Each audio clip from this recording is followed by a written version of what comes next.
I gifted my family a $120,000 European cruise. My sister tossed her ticket. Still buying our affection? Dad snickered. No one here actually wants you. I just nodded, understood. Now they're begging me to save them from ruin. Too late.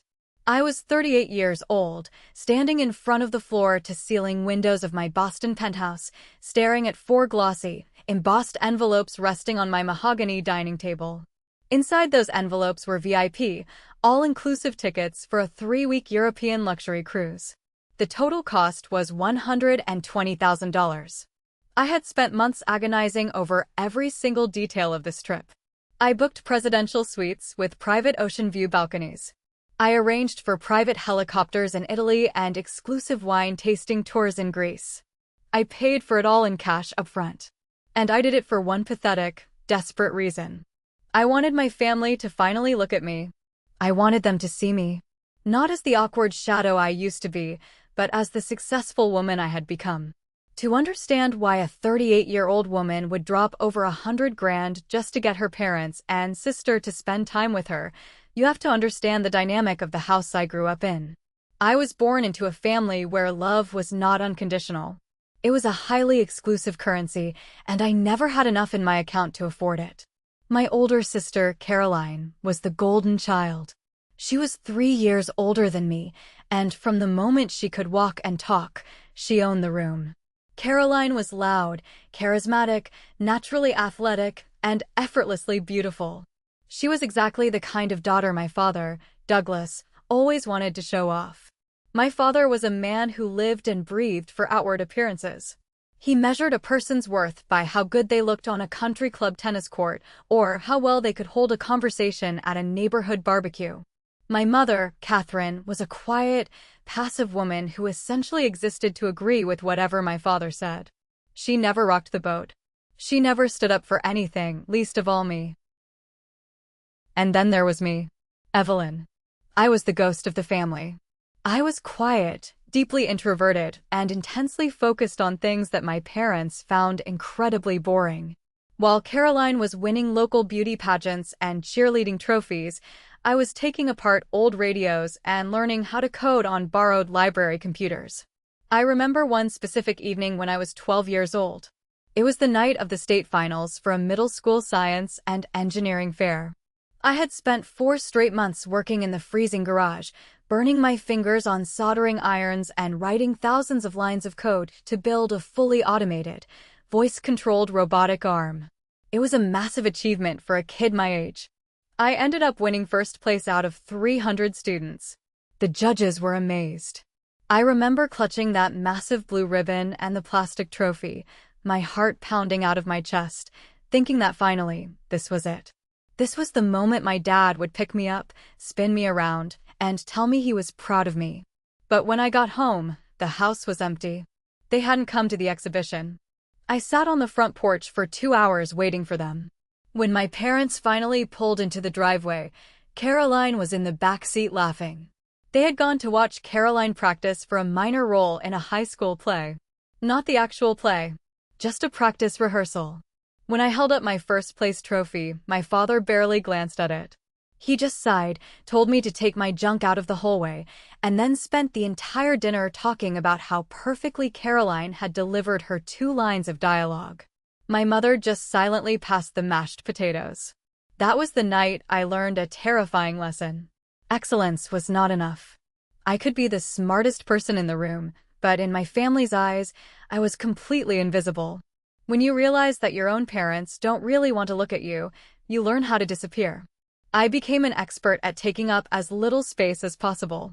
Our house in Cape Cod was large, beautiful, and constantly filled with my parents' high society friends.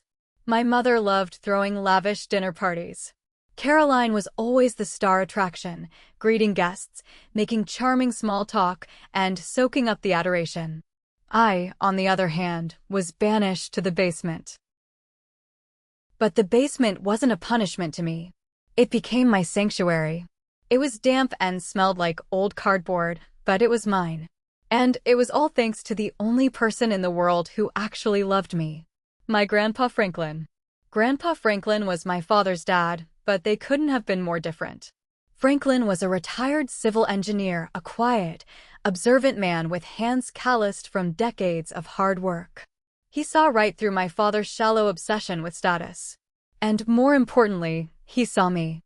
When I was 13, Franklin noticed how obsessed I was with the outdated computers at the public library.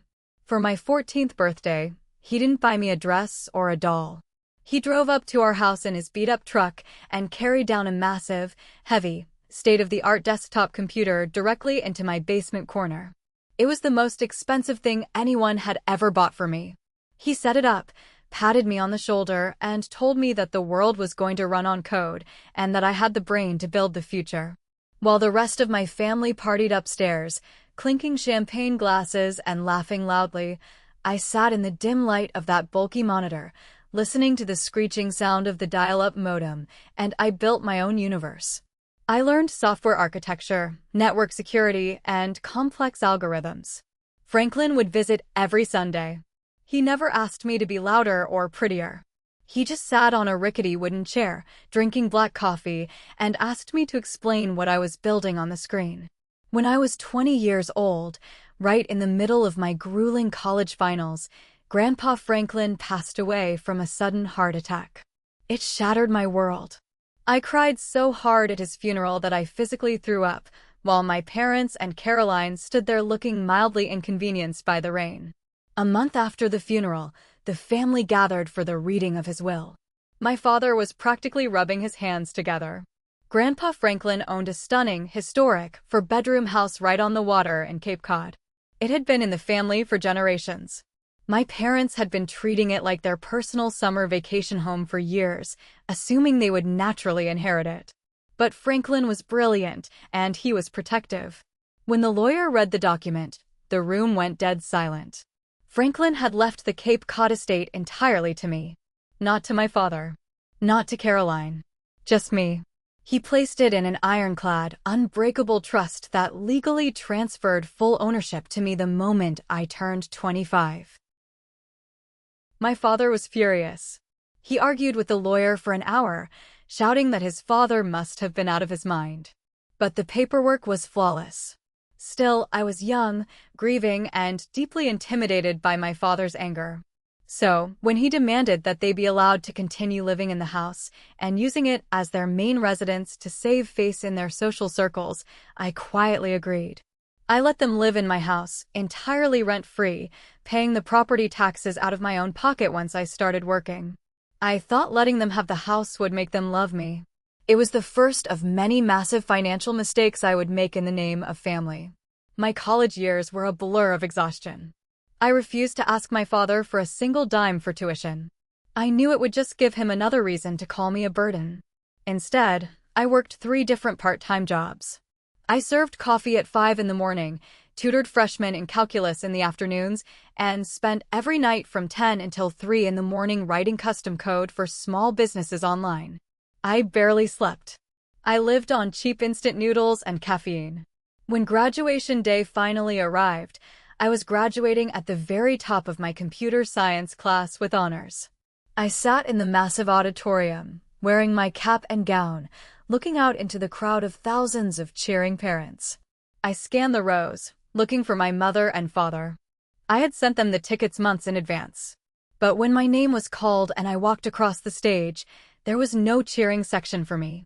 I later found out they had skipped my college graduation entirely because Caroline was moving into a new, trendy apartment in the city, and they wanted to help her decorate the living room.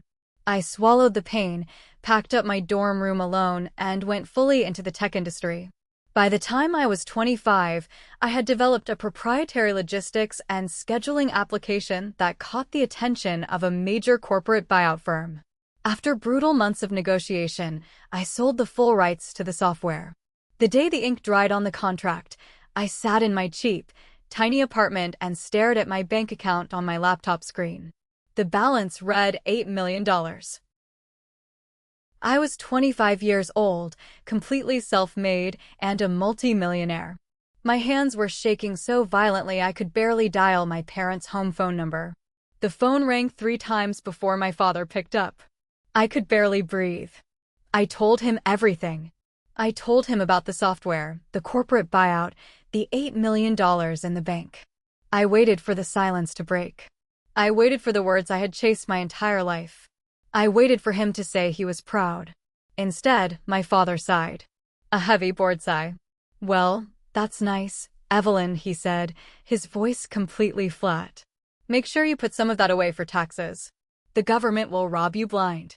Then, without missing a beat, his tone completely changed, becoming warm and enthusiastic.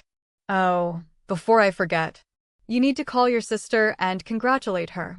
Caroline just got promoted to senior account manager at the ad agency. They gave her a corner office. We're taking her out for steak tonight to celebrate." I felt like I had been punched in the stomach. $8 million. A life-changing, generational wealth-creating achievement. And it was instantly overshadowed by Caroline getting a middle management title.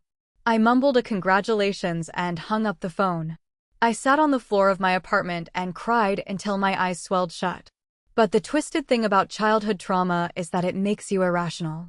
Instead of realizing they were toxic and walking away, I decided I just needed to try harder. If my success wasn't enough, maybe my generosity would be. So, in a spectacular display of naive desperation, I took a massive chunk of my newfound wealth and established a family trust. I poured millions of dollars into it.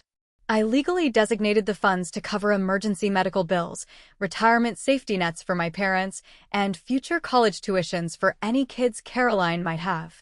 And the dumbest part? I made Caroline the primary trustee. I gave her the keys to the kingdom. I thought that by securing their financial future, by physically paying for their peace of mind, they would finally look at me with respect. They would finally invite me to the dinner table. Fast forward 13 years. I was now 38 years old. Over the past decade, I hadn't just sat on that initial $8 million. I had invested it, started a new enterprise software firm, and grown my net worth to a level that I honestly never thought was possible. From the outside, my life looked flawless. I lived in a massive penthouse overlooking the Boston skyline. I wore designer clothes that I bought without looking at the price tags. I drove luxury cars and commanded boardrooms filled with people who respected my intellect. But inside, I was hollow. I was a 38-year-old powerhouse who still felt like that invisible 12-year-old girl sitting in the basement. Despite everything I had done, despite the millions I had pumped into the family trust to keep my parents living lavishly in Grandpa Franklin's Cape Cod house, nothing had changed. The dynamic was exactly the same. They only called me when there was a problem with the taxes or when they needed me to fix a broken laptop. Caroline still treated me like a nerdy, socially awkward loser. So, I hatched a plan. It was the holiday season, and I decided to go all out. I convinced myself that the reason we were so disconnected was because of the stress of our daily lives. I rationalized that if I could just get them away from their country club friends, away from Caroline's high-stress advertising job, and put them in an environment of absolute, undeniable luxury, we could finally bond. We could finally become a real family. I spent 4 months planning the ultimate European cruise. I didn't just book tickets on a regular ship. I chartered access to an ultra-exclusive luxury liner. I booked 3 presidential suites, each with private balconies overlooking the Mediterranean Sea. I arranged for private cars to take us to the airport, a chartered jet to fly us to Rome, and private, English-speaking tour guides for every single port city we would visit in Italy, Greece, and Spain. Every dinner, every excursion, every bottle of champagne was paid for in advance. The total bill came out to exactly $120,000. When the physical tickets arrived in the mail, they were beautiful. Thick, cream-colored cardstock with gold foil lettering, neatly placed inside 4 embossed leather envelopes. I held them in my hands, feeling a terrifying mix of anxiety and overwhelming hope. This was it. There was absolutely no way they could ignore this. There was no way my father could dismiss $120,000 worth of pure love and dedication. I called them and invited them to the most expensive, exclusive steakhouse on the Boston waterfront for a special holiday dinner. I told them I had a surprise. I spent 3 hours getting ready, practicing my smile in the mirror, praying that tonight would be the night my family finally embraced me. The restaurant I chose was legendary in Boston. It was the kind of place where politicians and celebrities dined, with massive crystal chandeliers, dark mahogany walls, and a perfect, unobstructed view of the harbor. I had reserved a private booth in the corner to ensure we had an intimate setting. My parents and Caroline arrived 20 minutes late. Typical. They slid into the leather booth, complaining loudly about the Boston traffic. Caroline was wearing a dress that probably cost more than my first car, and my father was already snapping his fingers at the waiter to demand a gin and tonic. My mother sat quietly, folding her napkin over and over again in her lap. We ordered our food: seared scallops, dry-aged ribeyes, and 2 bottles of vintage red wine. The conversation, as always, revolved entirely around Caroline. My father boasted about a minor advertising campaign her firm had just launched, acting as if she had cured a major disease. I sat there, sipping my water, waiting for a break in the conversation. When the main courses were finally cleared away, my heart started hammering against my ribs. I reached into my designer handbag and pulled out the 4 embossed leather envelopes. I placed them gently on the center of the table. I forced the brightest, warmest smile I could manage. "I have a surprise for everyone," I said, my voice trembling just a little bit. "I know we haven't spent much quality time together lately. So, I took care of everything. Next month, we are all going on a 3-week VIP luxury cruise through Europe. Everything is paid for. First-class flights, presidential suites, private tours. It's my gift to us. To the family." My father paused, his wine glass hovering halfway to his mouth. My mother stopped folding her napkin. Caroline reached out, her perfectly manicured fingers picking up one of the envelopes. She slid the thick cardstock out and scanned the gold foil lettering. I held my breath, waiting for her eyes to widen, waiting for the shock, the gratitude, the realization of what I had done for them. Instead, Caroline's face twisted into a look of absolute disgust. She let out a sharp, mocking scoff. She didn't just set the ticket down. She literally tossed it. The expensive, gold-foiled ticket landed directly in her half-eaten plate of mashed potatoes, staining the edge with gravy. She leaned back, crossing her arms, and glared at me. "Are you serious, Evelyn? A 3-week cruise? I have a career. I can't just drop everything to go float on a boat with you. You're still trying to buy our affection, aren't you?" It's pathetic. The air in my lungs vanished.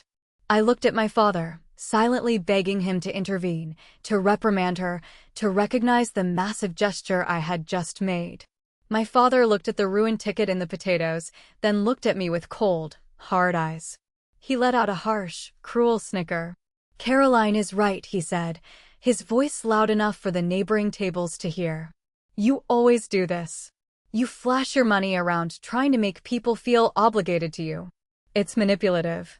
Frankly, Evelyn, no one in this house actually wants you around. We tolerate you because you're family, but you make everything exhausting." I turned my head slowly to look at my mother, the woman who gave birth to me. She was staring intently down at her lap, refusing to make eye contact with me. She didn't say a single word. She just let the silence confirm exactly what my father had said. In that exact second, something inside my chest snapped. It wasn't a loud break. It was a quiet, profound severing of a 38-year-old tether. All the desperation, all the tears, all the late nights coding in the basement hoping they would love me, it all evaporated. The warm, anxious blood in my veins turned to absolute ice. I didn't cry. I didn't scream. I just looked at the 3 strangers sitting across from me. I picked up my purse, stood up straight, and looked my father dead in the eyes. I gave them a calm, freezing smile. "Understood," I said quietly. I didn't wait for a response. I turned around and walked away.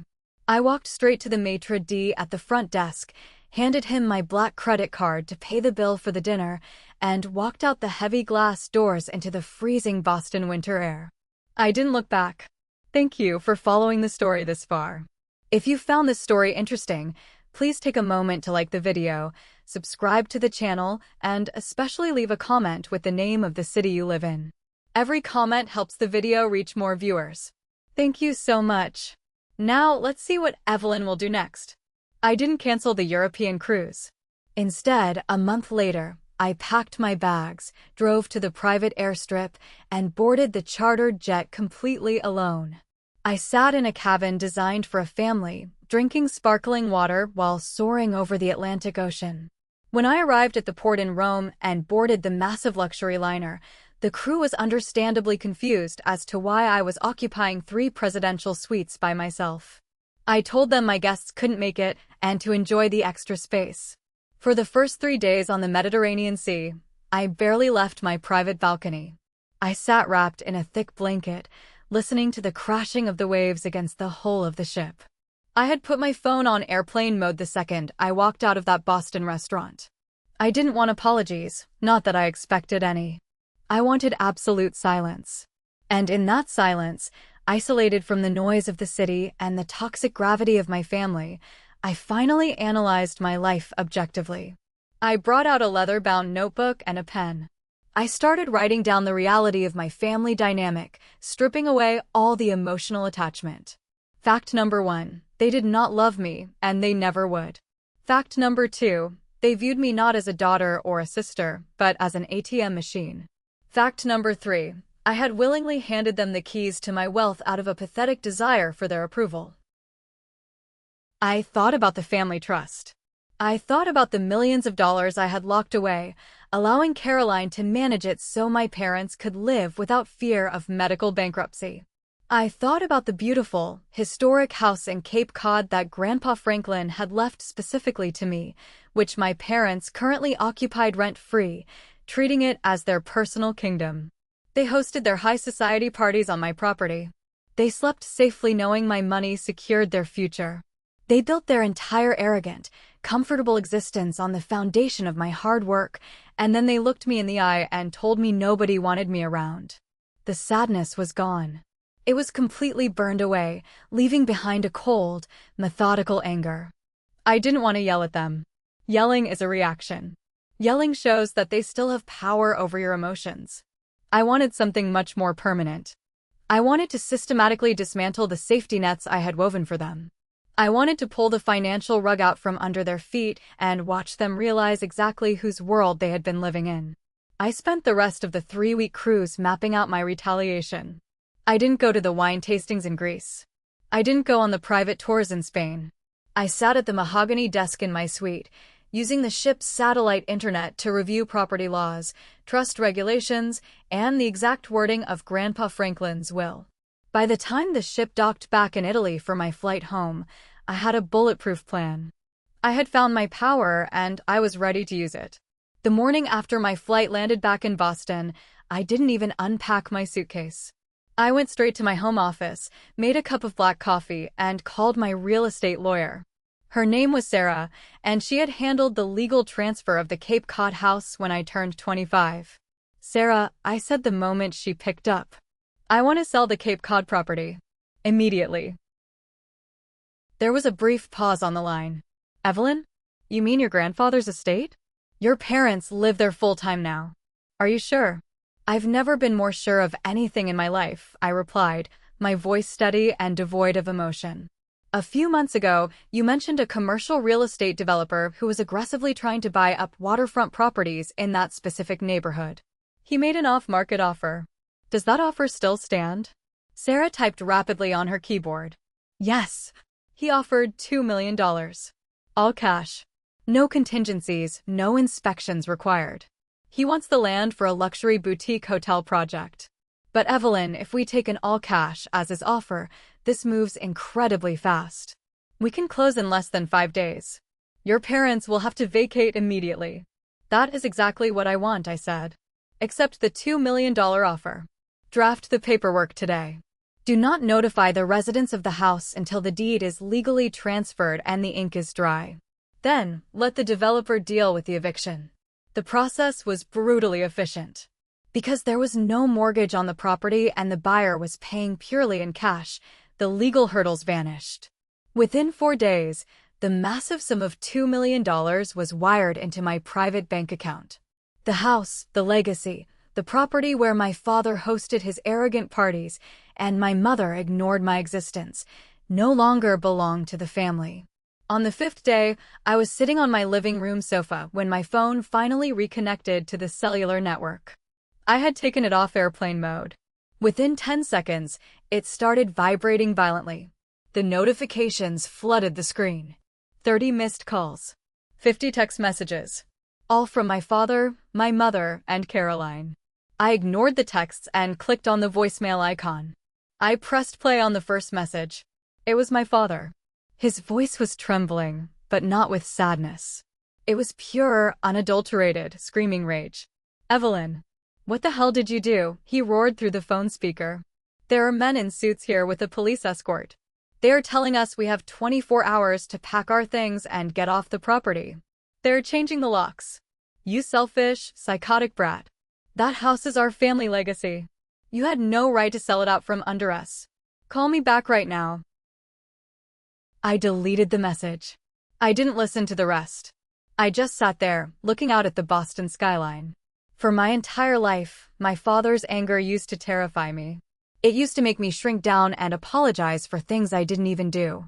But hearing him scream now, hearing the absolute panic and helplessness in his voice, I felt absolutely nothing. No guilt. No fear. Just the quiet, satisfying hum of a consequence finally catching up to a lifetime of cruelty. They thought they could abuse the bank and still keep the house. They were wrong. Phase 1 was complete, but I was just getting started. I needed to look into the family trust next. If they were reckless enough to treat me like garbage while living in my house, I needed to see exactly what Caroline had been doing with my millions. Selling the Cape Cod house was the first crack in the glass, but I knew the shattering was only beginning. 2 days after the locks were changed, I was sitting in my home office when my doorbell rang. I didn't have to check the security camera to know who it was. My mother, Catherine, was standing there, looking smaller than I had ever seen her. She wasn't screaming like my father. She was doing something much worse. She was performing the role of the broken, abandoned mother. I opened the door and stood in the frame, refusing to invite her in.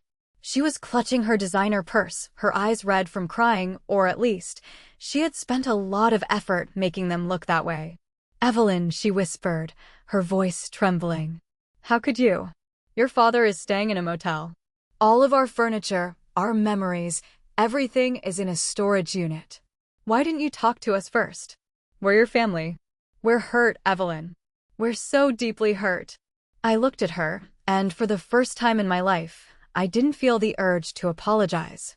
I didn't feel the need to comfort her. I thought back to the dinner at the steakhouse. I remembered her staring at her lap while my father told me no one wanted me around. I remembered 38 years of her silence being a weapon used against me. "You're hurt?" I asked, my voice flat and cold. "That's interesting, Mom. Because I spent 38 years being hurt by your silence. I spent 38 years being the ghost in your house while you watched Dad and Caroline treat me like a servant. You didn't care about my feelings when I was crying in the basement. You only care now because your luxury summer home is gone. Go back to the motel, Mom. This conversation is over." I closed the door on her mid-sentence. My heart was racing, but it wasn't from fear. It was from the exhilaration of finally setting a boundary. But I knew I couldn't do this alone. I needed someone who understood the technical and legal battlefield I was about to enter. That evening, I met Gabriel at a quiet, dimly lit bar in the Back Bay. Gabriel was a senior systems architect at my firm, but more than that, he was the only person who had seen me at my lowest points over the last 5 years. He was brilliant, pragmatic, and fiercely loyal. I told him everything: the dinner, the cruise, the sale of the house, and my mother's visit. Gabriel listened, his jaw tightening as I described the way they had mocked me. When I finished, he didn't offer empty platitudes. He leaned forward, his eyes sharp. "Evelyn, you've been the primary benefactor of that family trust for nearly 15 years, Gabriel said. "You've pumped millions into it. And you let Caroline manage it because you wanted to show her you trusted her. But have you actually looked at the ledgers lately? Not the summaries she sends you, but the raw transaction data." I realized then that I hadn't. I had been so desperate for their love that I had been intentionally blind. Gabriel reached across the table and squeezed my hand. "Let's look at the numbers, Evelyn. If they want to play dirty, let's see just how deep the rock goes. The next week was a descent into a financial nightmare. Gabriel and I, along with a forensic accountant I hired under a strict non-disclosure agreement, began the process of scraping the digital trail of the family trust. Because I was the grantor, the person who provided the original funds, I had the legal right to demand a full audit, even if Caroline was the trustee. We sat in my living room, surrounded by monitors and stacks of printed bank statements. Gabriel's coding skills were invaluable. He wrote a script to categorize every single outgoing transaction from the trust account over the last 5 years. As the results started populating the screen, my stomach turned. It wasn't just mismanagement. It was a systematic looting of my hard-earned money. Caroline had been using the trust as her personal piggy bank to fund a life she couldn't afford on her advertising salary. We found a wire transfer for $50,000 labeled as emergency medical expense, but the date coincided exactly with Caroline's 2-week solo trip to the Maldives. We found recurring monthly payments of $4,000 for a consulting fee that led directly to a shell company owned by Caroline's boyfriend. But the biggest blow was a series of transfers totaling over $500,000. Caroline had funneled $500,000 of my money into a disastrous tech startup she had tried to launch in secret. She had named it Apex Media, and she had spent the money on high-end office rentals in downtown Boston, luxury furniture, and branding photo shoots for herself. She wanted to prove she could be a tech mogul just like me, but she had done it using my capital, and she had failed miserably. The startup had collapsed within 6 months, and she had simply covered up the loss by forging the annual trust reports she sent to me. She didn't just spend the money, Evelyn, Gabriel said, pointing to a line item for a leased BMW and a dozen charges at high-end designer boutiques. She embezzled it. This is a criminal breach of fiduciary duty. She was supposed to be protecting this money for your parents' old age, and instead, she used it to play dress-up as a CEO. I stared at the screen, the blue light reflecting in my eyes. I thought about her tossing my cruise ticket into a plate of gravy. I thought about her calling me pathetic for trying to buy their love. All while she was literally stealing hundreds of thousands of dollars from me to fund her delusions of grandeur. The irony was so thick it was suffocating. "I'm not just going to stop the payments, Gabriel," I whispered. "I'm going to reclaim every cent that's left, and I'm going to make sure she never handles a dollar of someone else's money ever again." Phase 2 began on a Tuesday morning. My lawyers filed an emergency petition with the probate court to have Caroline removed as trustee effective immediately, citing the evidence of embezzlement we had uncovered. Because the proof was documented and undeniable, the judge signed the order within hours. I sat at my desk and watched as the legal machinery I had set in motion began to grind my family's lifestyle into dust. I didn't just freeze the account. I exercised my right as the owner of the funds to dissolve the trust entirely due to the trustee's fraud. I took the remaining $1,500,000, the money that was supposed to ensure my parents died in luxury, and I wired it in one massive lump sum to a state-run charity that provided housing and education for foster children in Massachusetts.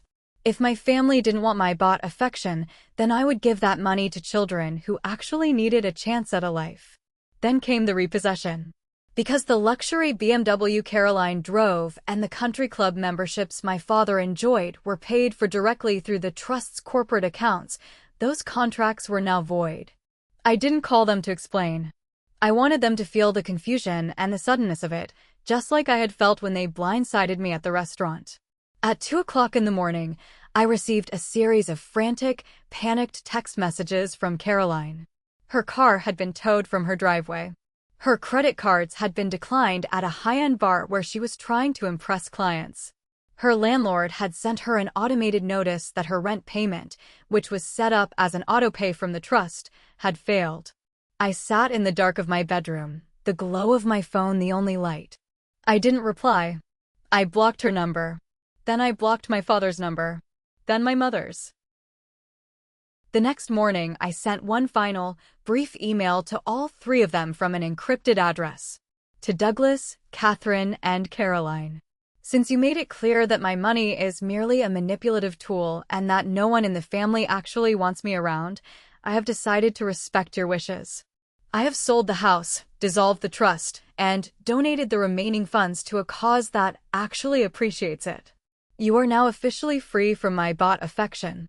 Please do not attempt to contact me again. I have hired a security firm to ensure my privacy at my home and my office. Good luck with your careers. Evelyn.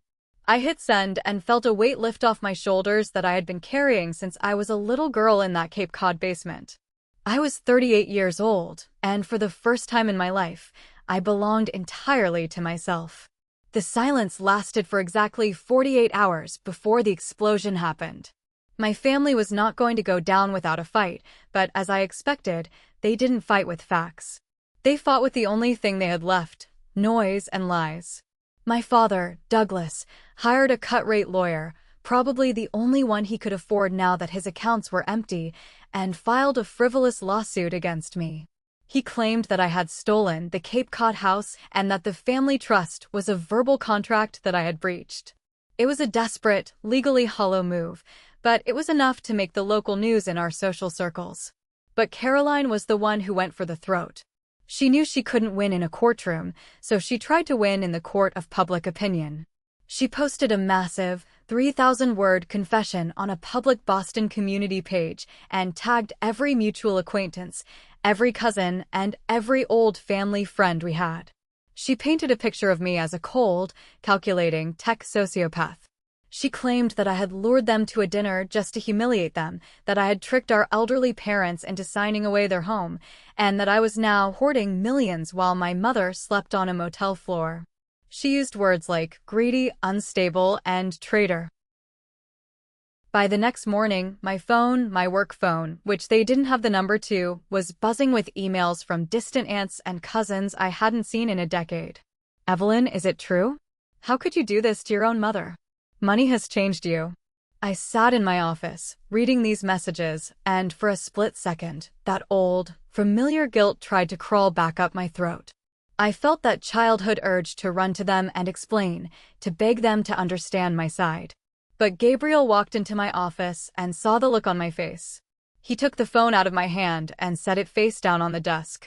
"Don't do it, Evelyn," he said firmly. "That's exactly what she wants. She wants a mud fight. She wants you to scream and cry so she can point at you and say, 'See? She's the crazy one.' You have the truth. Let the truth be your armor. Stay silent. We have a better way to end this." Gabriel was right. Silence was my greatest weapon, but I wasn't just sitting still. While Caroline was busy posting crying selfies and fake stories on Facebook, Gabriel and I were finalizing what he called the dossier of truth. We didn't write a long, emotional rebuttal. We didn't call her names. Instead, we compiled a 50-page PDF document. It was cold, clinical, and devastating. It included Grandpa Franklin's original, notarized while proving I was the sole owner of the house. It included the bank statements showing exactly where the emergency medical money went, the receipts from the Maldives resort, and the designer boutiques. It included the failed business filings for Caroline's secret startup and the forensic audit proving she had embezzled over $500,000. We didn't post it on social media. That was too messy. Instead, we sent it via certified mail and encrypted email to a very specific list of people. We sent it to the board of directors at the advertising firm where Caroline worked. We sent it to the leaders of the country club where my father still owed thousands in back dues. And we sent it to every single family member who had reached out to me with a judgmental message. The effect was like a nuclear bomb in a small town. Within 24 hours, the tone of the emails I was receiving changed from, "How could you?" to, "Oh my God, I had no idea." The advertising firm, terrified of being associated with a senior manager who embezzled from her own family trust, placed Caroline on immediate administrative leave pending a formal investigation. The country club, seeing my father's true financial state, revoked his membership and banned him from the premises until his debts were settled. But the final checkmate came in the courtroom. When my father's lawyer stood up to present his case about the house, my lawyer simply handed the judge the dossier and Grandpa Franklin's will. The judge didn't even call for a recess. She looked at my father, looked at the documents, and dismissed the case with prejudice. She actually scolded my father's lawyer for wasting the court's time with such a baseless and transparently vindictive filing. I walked out of that courthouse feeling 10 feet tall. My family had tried to use the world to crush me, but they forgot that the world runs on facts, and I owned all of them. A few months after the dust had settled, I was sitting in the library of my penthouse. The house was sold, the trust was gone, and the lawsuits were over. I was finally in a place of peace, but I still had one last piece of the past to deal with. My lawyer had sent over a box of Grandpa Franklin's personal effects that had been held in a safe deposit box. At the very bottom of the box, tucked inside an old, yellowed engineering manual, was a sealed envelope. On the front, in his familiar, slanted handwriting, it said, "For Evelyn. To be opened when the house is no longer a home." My hands shook as I tore it open. "My dearest Evelyn," it began. "If you are reading this, it means you have finally realized that your father and sister are not people who know how to cherish a heart like yours. I saw it coming 40 years ago. Douglas was always a man who chased shadows and ignored the light right in front of him. I left you that house not just as a gift, but as a test. I knew they would try to take it. I knew they would try to make you feel small for owning it. But I also knew that you had a fire in you, a quiet, steady flame that no amount of their coldness could ever blow out. Do not feel guilty for choosing yourself, Evelyn. A family is not a bloodline. It is a circle of people who see you and choose you every single day. If they cannot do that, they are not your family. They are just people you used to know. Build your own empire. Find your own people. And never, ever apologize for your own light. I was always proud of you. Not because of what you built, but because of who you are. Love, Grandpa Franklin." I sat there for a long time, the letter pressed against my chest. I cried, but for the first time, they weren't tears of frustration or loneliness. They were tears of relief. I had been searching for a blessing my entire life, and it had been waiting for me in a yellowed envelope all along. I didn't need Douglas or Catherine to tell me I was enough. Franklin had already said it. And that was more than enough. 1 year later, I stood in a small, candlelit garden in the heart of Boston. I wasn't wearing a designer dress to impress anyone. I was wearing a simple, elegant white gown that made me feel like myself. Gabriel was standing in front of me, his eyes bright with a kind of love I used to think only existed in movies. Our wedding was tiny. Only 20 people. My chosen family. Gabriel's parents, who had welcomed me with open arms, my colleagues who had stood by me during the lawsuits, and Sarah, my lawyer, who had become a close friend. There were no empty chairs for Douglas, Catherine, or Caroline. Their names weren't mentioned. They had become ghosts in my life, just as I had been a ghost in theirs. I had heard through the grapevine that they were struggling. Caroline had been fired from her firm and was working a low-level sales job in another state, her reputation in Boston completely ruined. My parents were living in a small, 2-bedroom apartment, their social circle having evaporated the moment the money stopped flowing. I felt a small pang of sadness for them, the way you feel for a character in a tragic book, but I didn't feel responsible. They had made their choices at that steakhouse dinner, and I had simply allowed them to live with the consequences. I had used the money from the sale of the house to launch the Franklin Tech Foundation. We were already funding our first class of 10 young women, girls who were just like I was, sitting in basements with big brains and no one to believe in them. Every time I looked at their progress reports, I felt Grandpa Franklin smiling. As Gabriel and I exchanged our vows, I realized that happiness wasn't something I had to buy or earn with grand gestures. It was something that grew in the space where respect and truth lived. I had lost a family of blood, but I had gained a life of purpose. As we walked down the aisle as husband and wife, the Boston air was crisp and clear. I looked up at the stars and knew, with absolute certainty, that I was finally, truly home. Looking back, a part of me wonders if I should have just walked away from that dinner and left the trust fund alone. I dismantled their entire lives, exposed my sister's crimes to everyone she knew, and left my parents with absolutely nothing. Some of my distant relatives still think my retaliation was too cold, too calculated. What do you think? Was I justified in completely destroying the financial lives of the people who raised me, or did I go too far? Let me know your verdict in the comments. Thank you for watching. If you haven't subscribed yet, hit that button and turn on notifications so you never miss a story. See you in the next video.